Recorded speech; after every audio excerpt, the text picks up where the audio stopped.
Hello, Foreign Policy 361 classmates.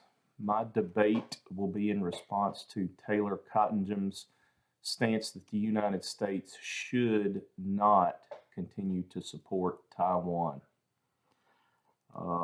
First, it would be absolutely devastating for the United States to lose a democratic quasi-ally in the Pacific this close to China.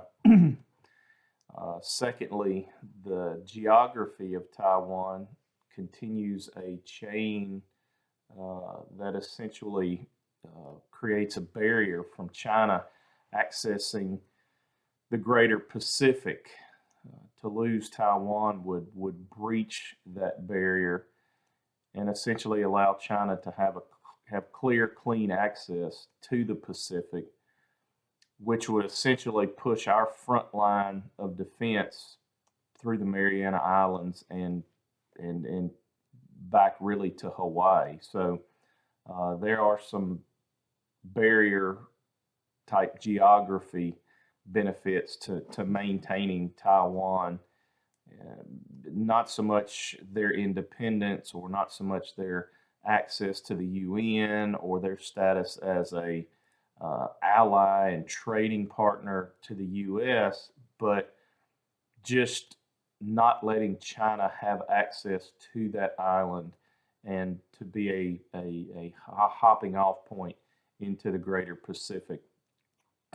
With this, China's pretty weak naval power can be held to the Straits of Taiwan and places like that. So there is a geographic benefit to keeping Taiwan out of the hands of China, aside from the humanitarian reasons and the other goals. At some point, we will be able to possibly benefit from some offshore balancing with Vietnam, Malaysia, the Philippines there to help. Right now is not that time, especially coming off the past 2 years with the COVID pandemic, and then still some of these nations not fully back online from the Great Recession post 2008, 2010. The Taiwanese people want independence.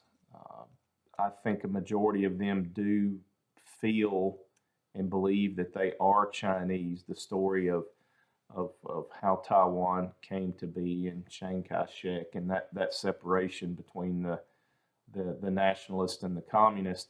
I think a lot of those people do feel that they are Chinese, but they do not feel that they are communist or that they would want to participate in the authoritarian regime that is the Chinese Communist Party. So, fourthly, Japan is weakening with an average age over 40. They do have a tremendous navy, but they are beginning to weaken under the just absolute burdenous debt that they have, close to 250% GDP, aging population.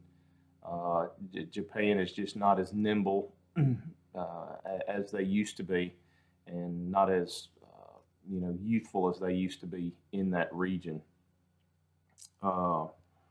Some people argue that acceptance into the UN would legitimize Taiwan and sort of spread the care and the responsibility of Taiwan's independence across the entirety of the UN.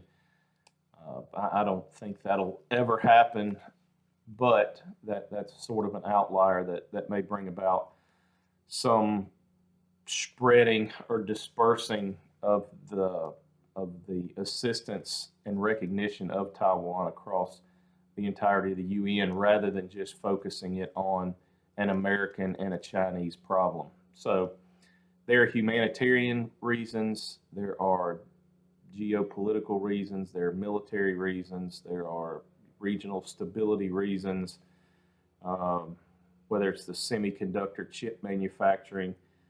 Taiwan is only credited for about $10 billion per year in trade with the U.S. as compared to Mexico and Canada, upwards of 500 billion. So it's not a trade issue.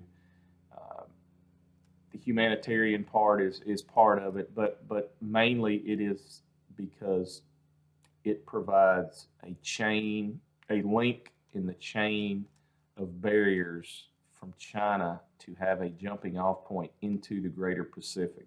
So I think America continues to take an ambiguous approach to how it defends Taiwan, stay away from some really hard stances or some red lines against China, and just continue to manage this situation.